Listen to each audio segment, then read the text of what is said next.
Hello, hello, hello. Good afternoon, good evening to you all. A late stream today, these Champions League weeks. Obviously, I realize that, trying to get them, in during the games doesn't always work.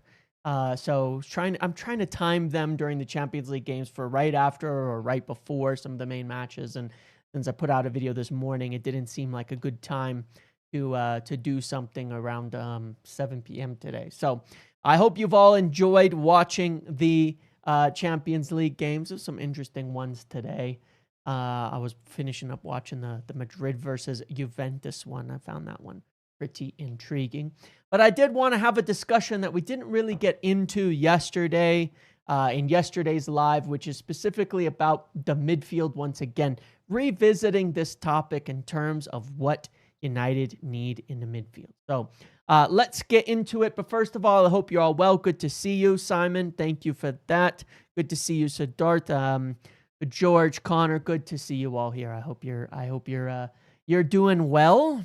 And yes, if you're just dropping in, where are you guys from right now? Are you all in the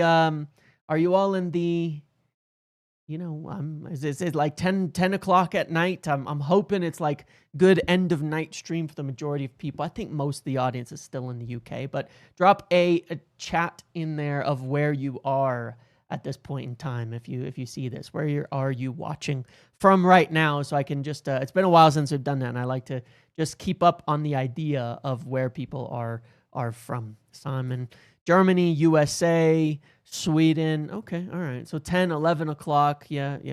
Yep. UK. All right. Belfast, Atlanta. All right. Yeah. Cool. Toronto. Do I think Mount could do the left wing back role? Yeah, I do actually. In a pinch, I'd like to see him play out there. I do. Yeah. Liverpool. It's okay. My favorite player of all time is from Liverpool, so that's all right, Joel. Won't hold it against you.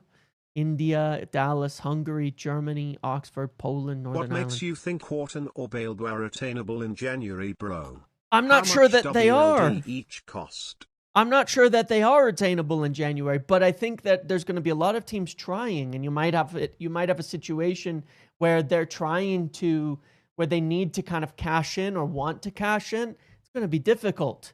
It's going to be difficult, though, no doubt about that. Cape Town, Egypt. How much would each cost? I think you're going to be looking. United are not going to pay $100 million for Baleba. We'll talk about that. United probably aren't going to pay $100 million for anybody. I think that realistically, we're going to talk about, back into that 70 million range for any of them is the max that United will go, 70 to maybe 80. I mean, you could have a structured deal that goes higher, but nobody's going to be paying 100 million. I think we've moved on from doing that, to be quite honest, and I think it's too much of a risk for that at this point in time. Yes, Mr. Wirtz got his first goal and assist, of course, playing in Germany. So Norway, Overston, Bhutan, South Africa, Chile, Nico, what the hell? Egypt, Kuwait, nice. All right, Bulgaria, awesome. You're on the set of Reacher in Toronto. Oh, that's awesome, Marcus. That's cool. Love that show. That's a great show. But yeah, all right. How we doing? Okay. All right.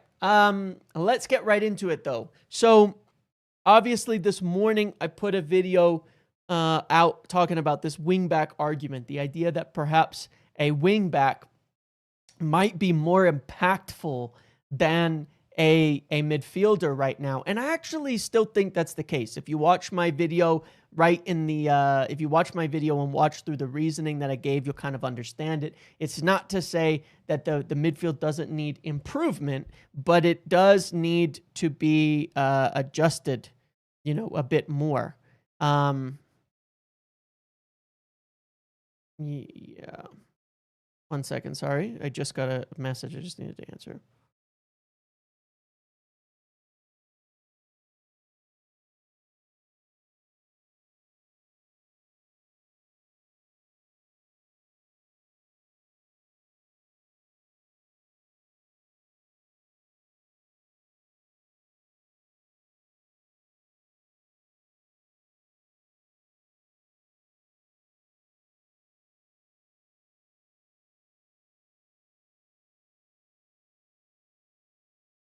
But anyways, yes. So I still think that there's definitely some truth in that. One sec. Sorry.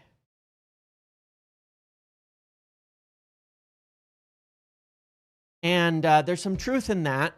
That a wingback could make a big difference, but at the same time, we need two midfielders. So we definitely need midfielders. So Manu K1 keep that in Jan. in there. E. Anderson in the summer for Agati/Case, and if Bruno leaves, Stiller/Hackney as Cobby rotation. Malik Fofana for RWB.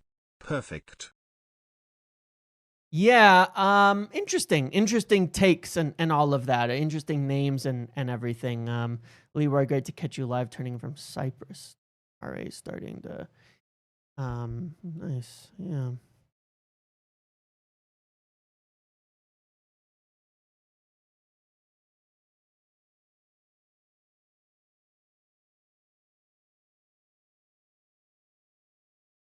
All right. Yes. But no, look, I think there's a lot of options here, but I do think we need two midfielders. Now, if I want to look at what we need, though, in the middle and what makes the most sense, the whole other discussion aside, in terms of what we need at a wingback and that a wingback might be, more important than a midfielder individually, when we look at the midfield, we do need potentially two midfielders. The problem is, of course, it's going to be hard to get them. Now, one thing that I can say from an informational standpoint, or at least my understanding of the current situation, is obviously you'll get links to, Stiller, to guys outside of the Premier League and all of that. However, as I understand it, the Premier League players will be prioritized. But given that United may end up buying two midfielders, that doesn't mean we won't necessarily move for somebody else in addition. But certainly the Premier League players that we are targeting are definitely more viewed as priority players, priority signings, and all that.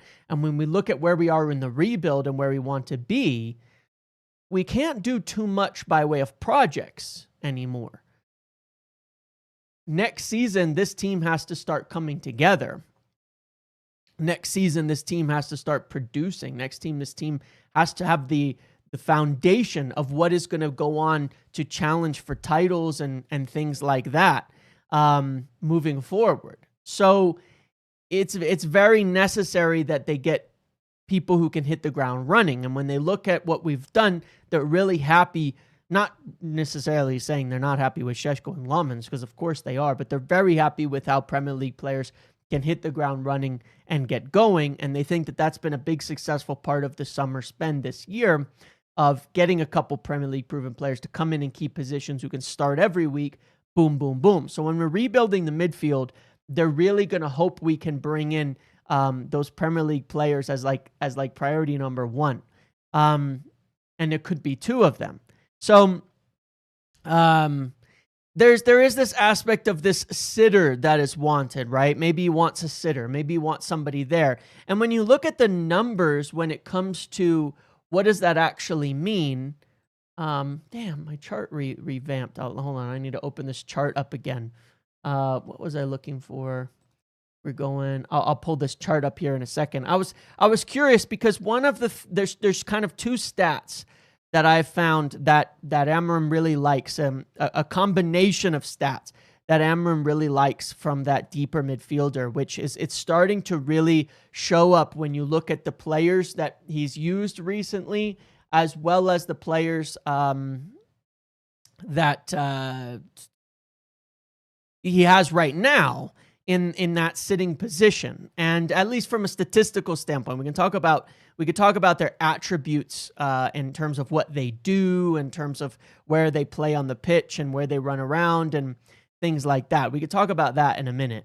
But I think that there is something to be said for a certain style of play that he's wanting. Hold on, let me just fix this and then I'll pull it up, because we've looked at Casemiro, we've looked at Ugarte and even what they do, and they tend to be pretty similar in how they play when it comes to, you know, what is going on with this chart? It's like reset or something. There we go. And there's really a few things. The three main attributes statistically that I would say for that deeper midfielder is that they have a high percentage of duel wins, that they do win the ball a lot, and that they're very good in their passing, that they have good forward passing, that they're progressing the ball forward from deep. That means they're not going to abandon their position, that they're going to move forward on that. So that's what I was kind of looking into, and I was watching a bit of more of Baleba, but I was looking into some of these stats. Come on. There we go. To look at who are the midfielders that make the most sense when you look at, you know, possessions 1 per 90 and defensive duels 1. Well, if you look at it, Carlos Baleba is still very successful in this regard in terms of winning a lot of possessions and being a pretty decent dueler. If you go to the under 25s, if you go under 35, well, you'll start to find some different players around here. But Casemiro, João Gomez would be a good fit there. There's Yarmouk as well, who are out in these kinds of positions. So when we're looking at young players, I think that this is where we're kind of looking at in terms of style, at least, that they are players who win the ball at a high rate and who win it a lot, but who also win a successful amount of their duels. Now, we can see that Adam Wharton is a very low number of possessions won when we look at this kind of chart. And one of the biggest reasons for that is, of course, just stylistically that Palace really play without the ball. They defend a lot. So Baleba, despite everything, is still showing up really well on a lot of these metrics, despite having maybe a tougher start to the season in terms of what we would potentially want.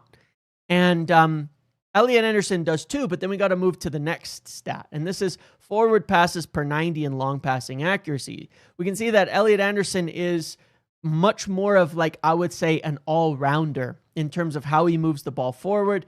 I think long pass accuracy is sort of an important part of all of this. Baleba is still decent in that regard. Mateus Fernandes also does pretty well. João Gomez also shows up. You know, we've kind of talked about this before, but when I look at it, I would like to see, you know, João Gomez is one that I felt for a long time that could fit in there really well, that United have kept an eye on and have watched. João Gomez makes a lot of sense as a 6 in this system.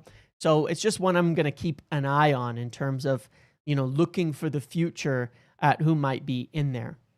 Baleba could do a lot of this as well. And I know that positionally, Baleba is a little bit different. He's a little more flexible. He gets around a lot more, but he's very capable of shielding the back line, of sitting in front of the 3. And one of the other advantages you get with Baleba is he's so good on the ball that you're seeing, you know, he gives you a little bit more of the ability to dribble out of the press, to, you know, get out of all that. Now, I did... This is a crazy take, but does it not make more sense to sell Ugarte and Mainu, instead of Bruno and Case, plus bring in 2 new mids? We at least know Bruno and Case work in Amorim's system. I hear that, but you don't want to, the ages are like, the age has to be factored into that. Kobbie Mainoo can be a very good player in there, all of that, but the age has to be factored into that. You don't want to have, you're trying to build for the future. The other thing I did with the big circle here was aerial duel percentages, by the way, which is very important. Baleba's very, very good in the air, despite not being super tall, I would say. He's very, very good in the air. So he's somebody I would look at and say that adds quite a bit to it. Being good in the air, I think, is a positive, where you get someone like Andre, who's very, very poor in the air, or at least very, very not great in the air. So when I look at like the balance of things, I still think that Carlos Baleba is very much potentially the right guy. Now, if you slide this over these same kind of metrics to a different league, watch this. It's really interesting. If you slide it over to a different league, you're going to find Buwadi shows up exactly where we want him to on this. high ball winning, high duel percentages, all of that as well. Good, decent long pass accuracy, not so many forward passes, but I don't watch enough of him to say stylistically what the reason is. But Pawadi makes for an interesting one here, really does. But no, look, I wouldn't rely on Bruno and Casemiro just from an age perspective. But Pawadi shows up right well where you'd want him to on this, as well as a good player. If you head over to Germany, to look at some younger players there. You know, I had Stiller showing up on here earlier. I don't know how old he actually is. He doesn't show up great on a lot of this. And what I say is, what I see with that is that Stiller, while he's let's switch this one over to Germany. Find Stiller. Stiller is, to me, when I look at what he does, high amount of forward passing, not so great in the air, not so combative in all of this. This is why, you know, when we were looking, when the rumors came up in the past and I asked about him, I wasn't given a ton of encouragement as to him being a priority, because while I am a believer, but at the right price only. Yeah, the right price is definitely important. While he is a good player, I don't think he's combative in the way that we would want. I don't think he will translate well to the shield we need in front of the back three. So that's why, and look, like I said at the beginning of this show, from my understanding, the priority will be those Premier League players that they're looking at, because they know that the transition from another league for a position like this, where they really don't have alternatives and options and all of that, they need Prem Proven there. And so Prem Proven will be prioritized. So I think that there's potentially two. Buwadi is somebody that's on the radar. Stiller is on the radar, but I think he would be more of a Bruno alternative as a young player. But then you're talking about, well, if Bruno stays and you bring in Stiller, you're talking about replacing Kabi.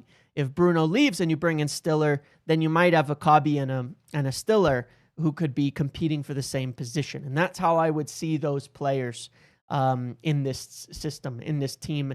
And essentially, I believe that's how the club are looking at it as well, based on the conversations that I've had. So I'd focus more on these guys. I would focus more on these players in general. I think that Baleba is still probably the right guy. Obviously, between now and January, he needs to pick his form back up a bit more, but he is the right guy. And as far as I understand it, as I mentioned before, there was some concern just to keep an eye on things and say, is he going to pick it up? But he's still the right guy.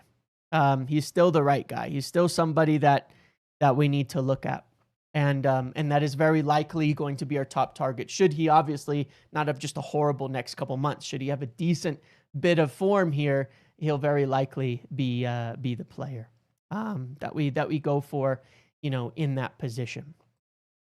So yeah, look, there you get different things. Adam Wharton is one that people really like, that is well admired around the club. Lacks a little bit of combativeness, but is certainly of the right type of profile. Again, the thing with Baleba is the feeling is he's flexible. So later on, when you move on from Bruno, you can ask your six to do more. And when you're asking your six to do more, I think Baleba, that's why Baleba is a better target, because Baleba can do it all. Okay. If you were to pair him with someone like Anderson, then he could do everything. If you were to pair him with someone like Wharton, you could make him into the 8 or something like that. So he's still the top target in that respect, but the price is really, really important. They're not going to want to spend 100 million on him. They're not going near that right now. Again, maybe in that 60 to 80 bracket, you know, getting some add-ons, a structured deal and all that. Now, there was a little bit of a thing published earlier by someone that I've mentioned before, is a very good source for some of these African players. He's really clued in generally on this. And that is this right here. Let me pull this up. And it says, Carlos Baleba has held private talks with the Brighton manager about his playing time at the club. Manchester United remain keen to sign him. Brian Mbeumo has been encouraging him to move to Old Trafford. So I think this is a really important one to note, because obviously you have that connection and everything. But I believe strongly that that this is a guy we'll be looking to. I think we'll be back in for Baleba. I really do. I think that's where we're headed. We're headed back to the Baleba direction. That's where we're going. So I think that's where we end up after all of this. From everything I hear, that's still more likely the right guy. It's still more likely the right fit for what we want.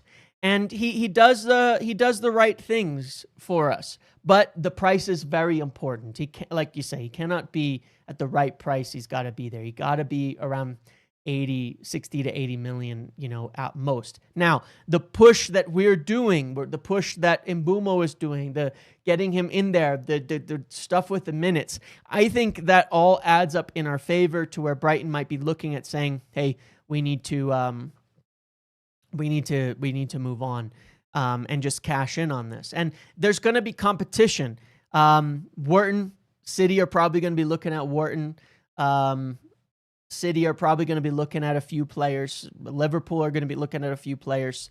But Baleba should be the guy for us. I do worry about competition, and that's why I think United will, again, try to push forward and get something done beforehand. They tried to get a jump on it this summer, and I think they will try again in January. That being said, look, it's all about long-term targets. Whoever we can get, we will try to get, if we can, in January at a reasonable price. But I think United need to be active. I think these are the types of things that could be the difference makers between, getting back into Champions League or not. So really, really, really important. And when you look at a team like Brighton, yeah, anything could happen between then and summer, and you have the World Cup, and it makes it complicated to sell and replace. I think there's a chance that they look and say, he's not necessarily that key for us at the moment. Let's move on. Now, obviously, we play Brighton this weekend. Curious to see how this goes for us. But, even in the talk about some of our buildup and things, and all of that, where we're headed, if we had midfielders like Baleba, where we had a bit more legs in the middle to evade the press, to manipulate it, to move it, and to get through the ball, obviously it would allow us to play a bit differently. So what are your guys' thoughts on this from the start of the season? Do you think Baleba is still the right guy? Do you think someone else is? I think it's obviously there's a few answers we don't have here. We don't know what's going to happen with Bruno at the end of the season, and we don't know what's going to happen with Kobe through the end of the season. The original plan might, if Bruno and Kobe somehow stay, then obviously it's more likely we only getting one midfielder in, maybe even extending Casemiro at that point in time. But that situation, something's got to happen there. But who's the right person for you? I've bounced back between Wharton and Baleba and all of that for this position. And hello, James Flanders. Hello, James Flanders. And the Ted Lasso thing too. I love it. All good to me. I guess the question is he the right guy? And should we spend big in January? Will he make enough of a difference in January to get us where we need to be? That's the question that I have. Yeah. I mean, I don't want to waffle too much of my opinion over Baleba over a few games. Hopefully he picks it up and gets going. But United are going to look to the Premier League first. Is he the right guy? Will that be a difference maker for us? Flanders. It's the glasses now, right? I've worn them most of the day for some of the work that I've been doing. And so if I take them off, I'm totally blind. I don't know if you guys are like that, but if I don't wear glasses all day, I can read the chat. because I've worn them all day, my vision is like half as good as it usually is. And I really am going to have to squint and lean to read the chat. So I don't have a choice anymore. I've screwed myself by wearing my glasses for most of the day.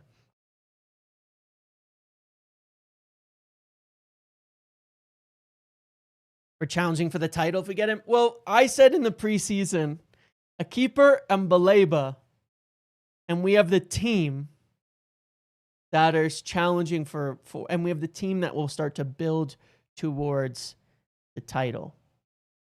And you know what? I stand by that. If we had Lamens in earlier and he started the season, I think we'd be second or third right now. Because I don't think we would have lost to Arsenal on opening day. That's a pretty big swing. I think that we'd have different results in other games as well. And if you added Baleba to that, then why wouldn't we? Why wouldn't we be there? We're not that far off anyway. You know, I'm kind of with it. I'm really with it. I'm really curious what happens with Bruno and all of that as we move on into the we still be in the League Cup too. Yeah, Onana really hurt us there. But yeah, how many signings away from cooking teams, depth players included? I think two. I think we need a midfielder and we need a wing back who's productive. I still have hopes for Dorgu though. I feel like Dorgu could click and it could really take off for him.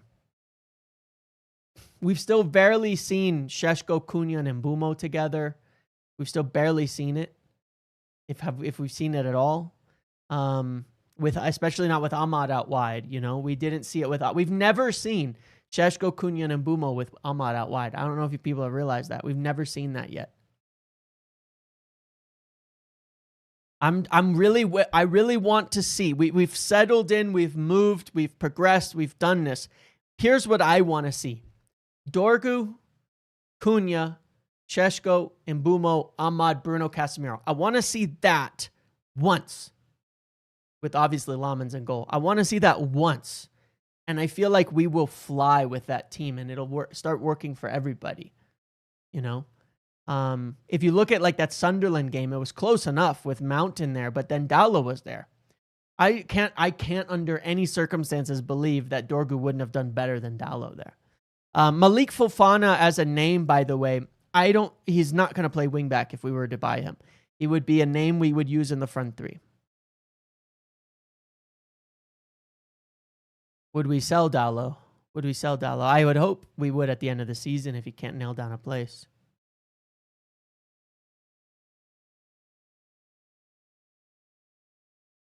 I mean, I'd rather put my hopes on Dorgu coming good than Dowla. We know where Dowla is.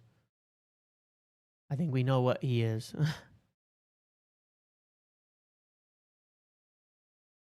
You know? But I don't know. I want to see what happens. Yeah, Dorgu's final ball is really what's letting him down. He gets in good positions. He attacks the right angles. He opens up the defense. He supports the team. He defends well.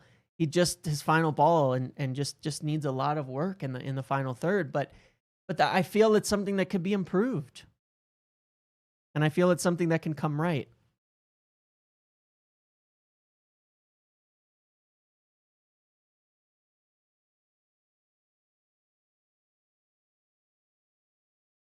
But yeah, I mean, I think we're a lot closer than we think, you know. I really think we're a lot closer than we believe.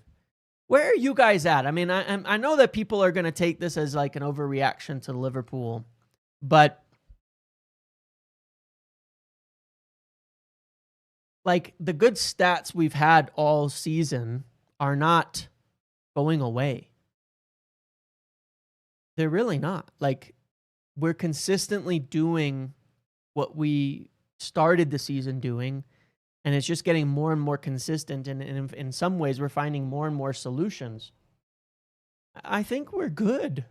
I think we're quite good. I think we're on the verge of doing quite well. I think that we're like, I really get, something has changed, and it's not just winning a game, but there's things that are starting to click. There's a connectedness that is there, that is forming. Some of these like brain synapses in the team are like formed and like boom, boom, boom, boom, boom. You know what I mean? Like when you learn a new thing, your body has to wire. Your whole body, your muscles, everything's that got to wire. Well, you got 11 players, and it's like they've got to, those connections have to wire. And I feel like those wires clicked in a couple weeks ago. I think they did. I really feel like they did. They clicked because I'm looking at the games when I'm rewatching them, and I'm seeing the same things. And that's what I want to see. I'm seeing the same things happen over and over and over and over again. And they're working. And they're getting better and better and better and better and better. I think we're on the verge of clicking. You know? And I think it's becoming almost embarrassing trying to write off our stats. Like what is the deal with suddenly people hating stats? Do people not understand it or what? You know what I mean? Do people not get what stats are or what? Like what is the deal with like there's stuff that is meaningless and there's stuff that isn't. But like what is this deal? Like it's weird to me. Like yeah, I do worry about the center backs. We need a center back, Hamza. Don't get me wrong. So we'll have to keep an eye on that situation. Let's see how Lisandro comes back, by the way, because there's another build-up solver, by the way. If Lisandro comes back, there's another progression solver. If and when Lisandro comes back, but like, what is the deal with people with a lot of this new wave of like completely underwriting stats? I know I've been on a big kick about it this year about stats and things like that. And yesterday I went on a big rant thing about how there's really no one way to play football and all of that. But what is the deal with people writing? Like, do people not get what stats are? I gave an analogy in the video this morning if you watched it. The pound we pay for Baleba, can we not get Guimaraes? I don't think we can get Guimaraes under any circumstances. But I would love Tonali. I don't think we can get him under any circumstances either. I don't think Newcastle will do it. Tonali,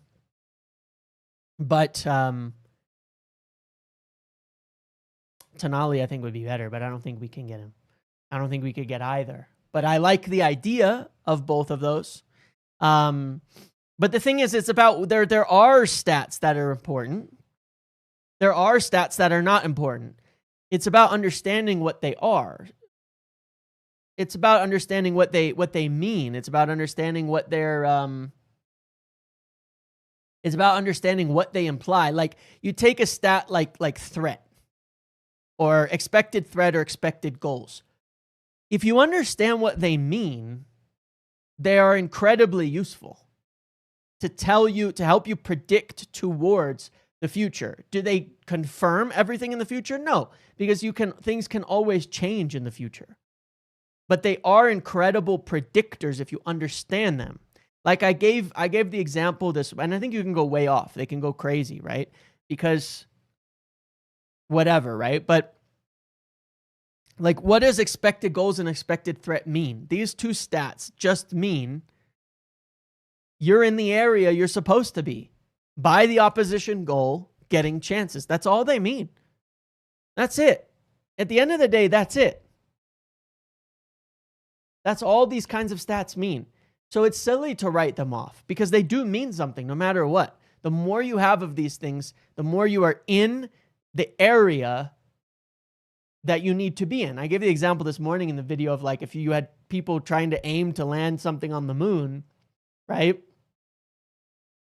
Would you be more confident in the people that were getting close, even if they're not landing there every time, but they're getting close a lot? They're almost landing on the moon a lot. They're like right there. Or the guys who half the time it blows up in orbit and half the time it pings to the moon. Which would give you more confidence for the future? The one that's getting close, that they have the right thing, or the one where randomly they happen to land on the moon once in a while and the other times it's blowing up and they're nowhere near it? That's stats. That's things like XG, and what they tell you is that you're almost there. You're almost there. You're almost there. You're close. You're in the ballpark. You're in the range. You're finding it. And you could apply that to practically any sport. You know what I mean? It's like if someone was shooting, like I know people like darts. Now, darts is maybe a bad example because like maybe darts is a bad example because other things are worth points and all of that, right? But imagine you have a guy throwing darts and half the time he misses the board. And the other half of the time he hits like the triple 27 or whatever the hell the number is that you guys want to aim for. But half the time he completely misses the board.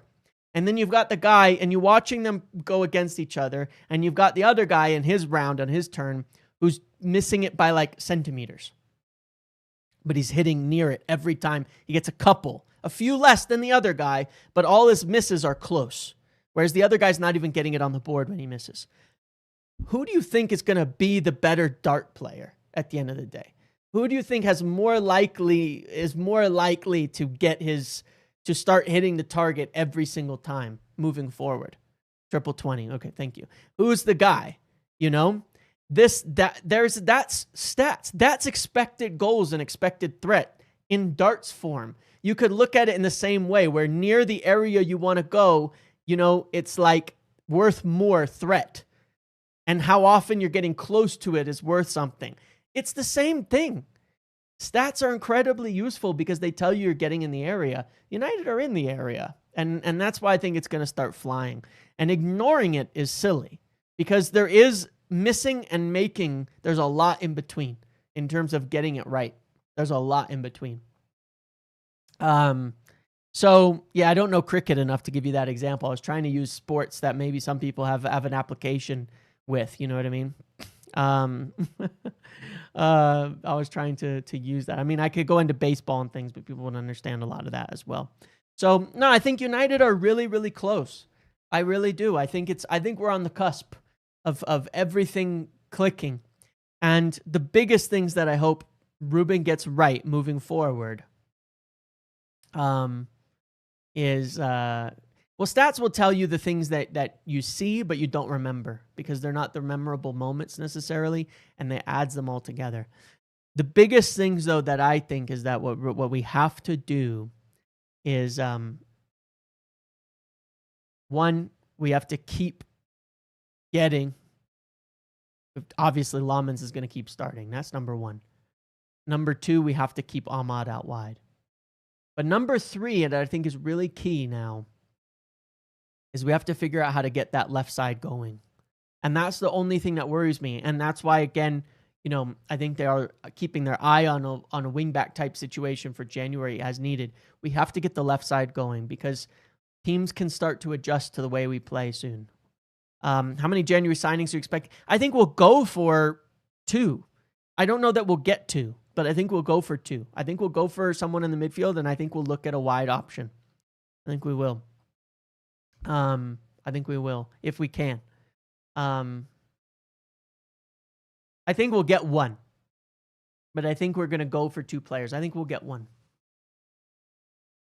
But we have to get that left side going. We need support. When Cunha's playing out there, he's often alone. Same goes for Mount. Now, they're both intelligent players.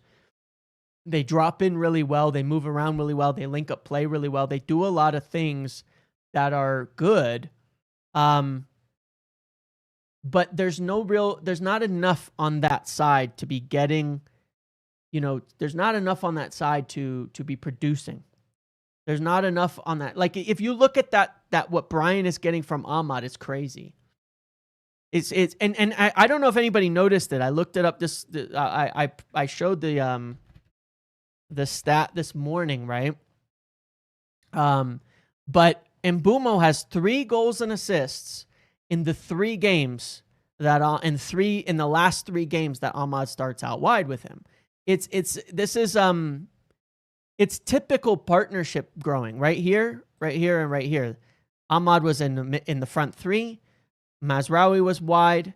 Ahmad was gone. Ahmad back into the right wing back position.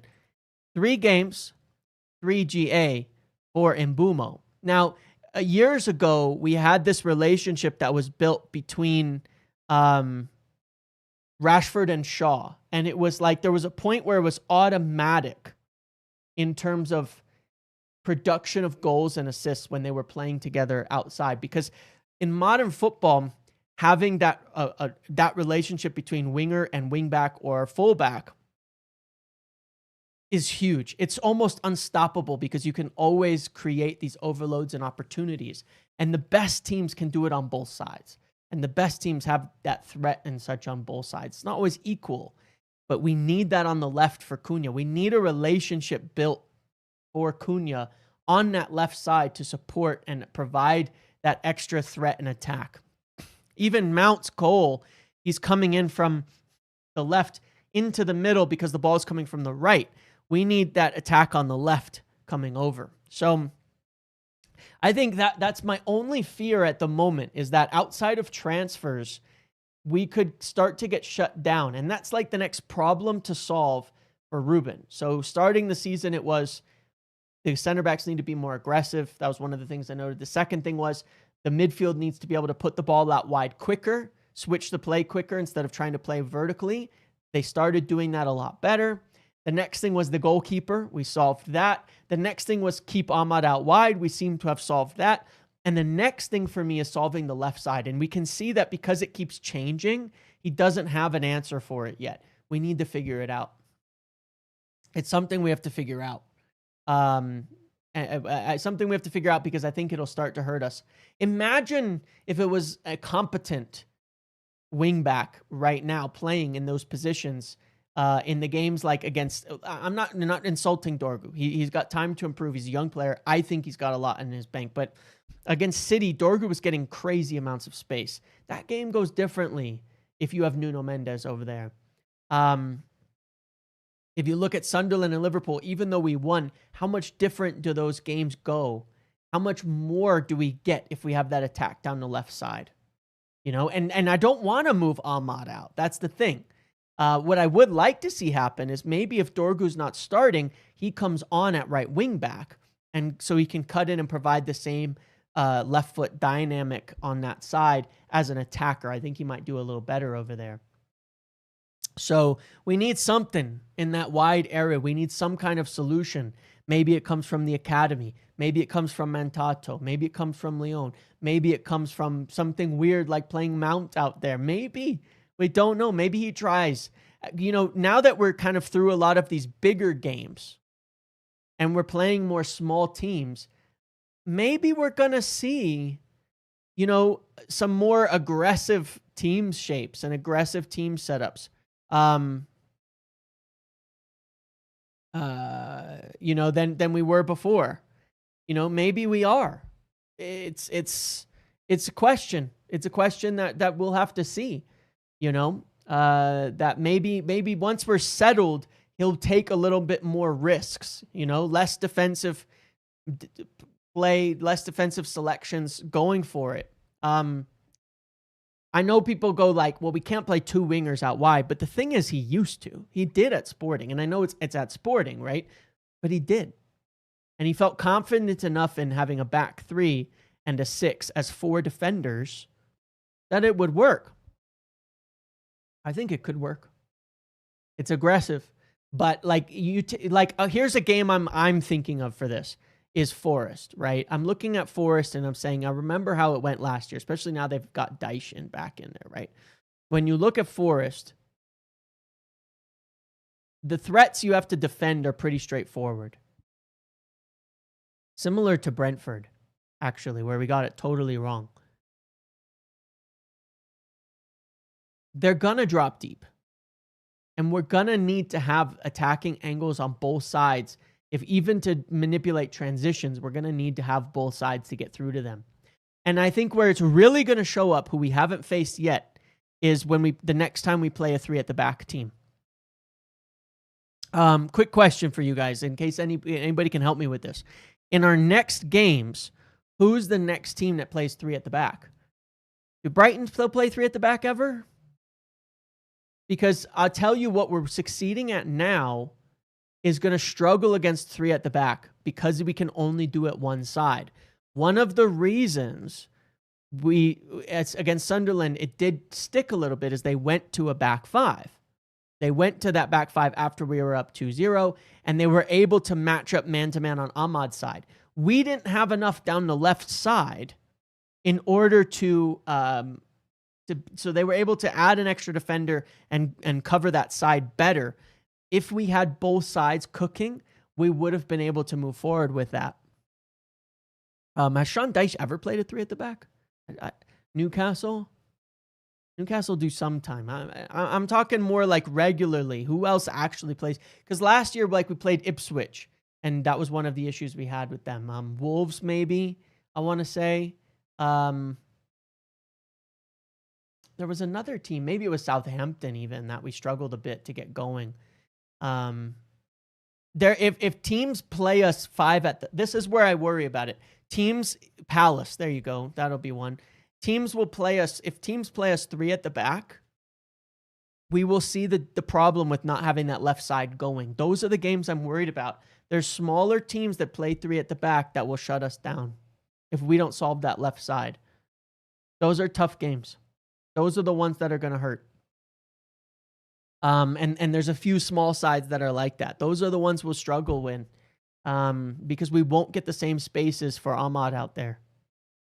They'll match up man to man in the back, and they'll shift still, but we need a threat on that side.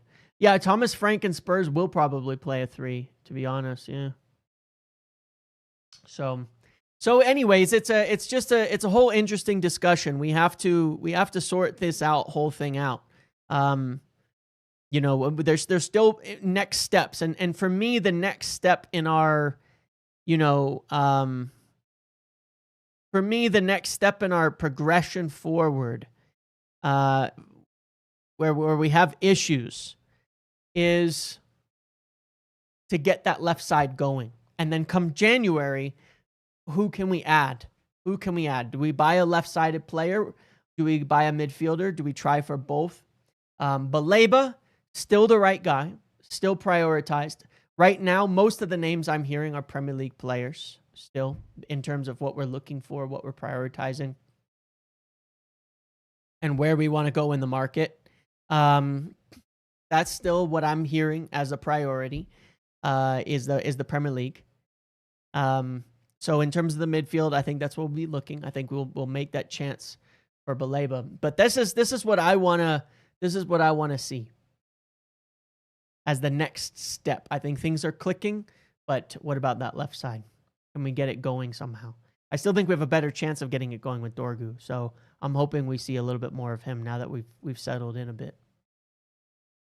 Are we still looking at Nusa? I actually don't know. I could probably check on that one though. It's tough. Top targets available. Yeah, we're not going to panic and buy players who we don't want. Don't get me wrong on that. We're not going to panic and buy players we don't want. That much is clear. And I doubt we're going to be doing little short-term loans either in January. I think we'll get players we really want, and that's pretty much it. We will go for it. And we can spend the money, especially if we're looking at it and saying, yes, this is what's going to assure us a place back in Europe. We can spend. Trust me, we can spend. We can spend. So I'm not ruling. I would not rule out a purchase. I really, really wouldn't rule out an attempt at one of our major targets in January. We can spend money.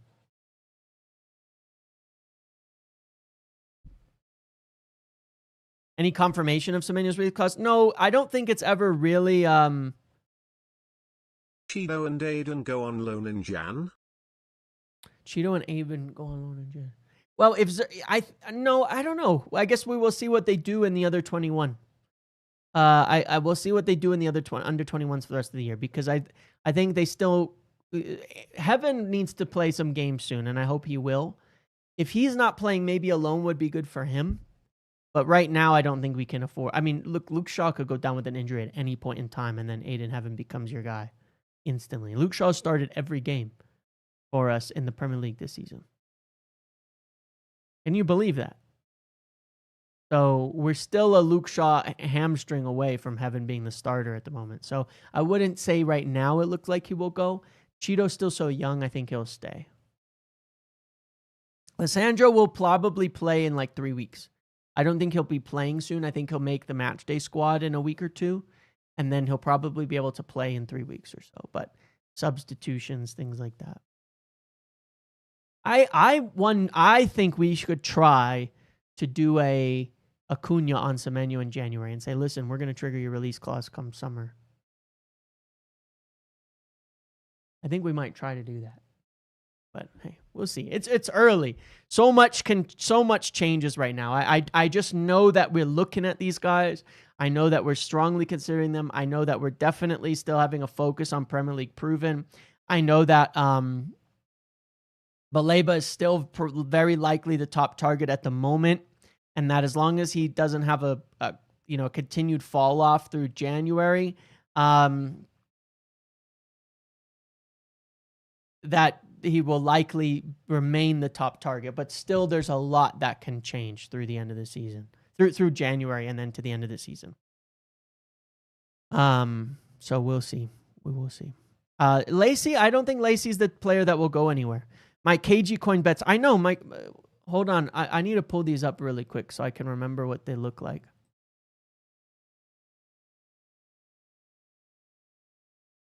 My Muppet coins. I have Shaw, 20 starts. Put 10 coins on that. We're like halfway there. Dorgu, 5 assists. He's on 1. He's on 1.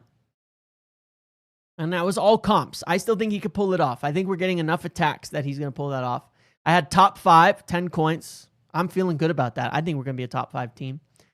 Bruno under 10 goals, but United scores 60. Where are we at with that stats wise? That was a difficult one for me. 60 goals. What are we on pace for in the league right now? We've scored 11 and 8, so that's not good enough. So we're on pace for 53, and how many goals does Bruno have? 0? I think that's a really good take, actually. I think most of my bets are going to come through. Because how many goals does Bruno have in the Prem? 1? 1 penalty against Burnley, right? No.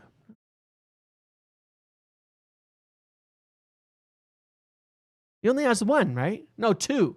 2. He has 2. All right, 2. He has 2. That one's going to be tight. He has 2. He has 2 goals.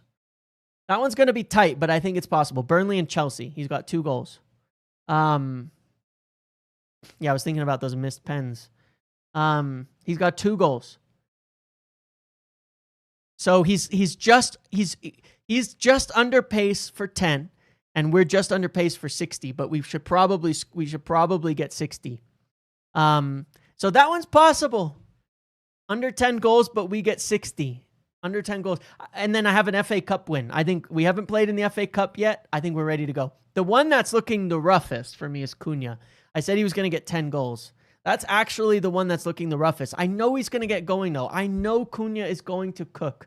He's going to go soon. He's going to. And then he's going to get 10 goals this season. He's going to be what gets us to 60. He's going to be what gets us make sure we get above 60. He's going to get going. Cunha is going to score goals soon. So I think I'm going to come through on like 3 or 4 out of those 5 in the end. I'll be honest. I think my investments are solid. Got a lot of heat for them too at the time when I made them, and they were risky calls at the time. I went big, but I feel good about it.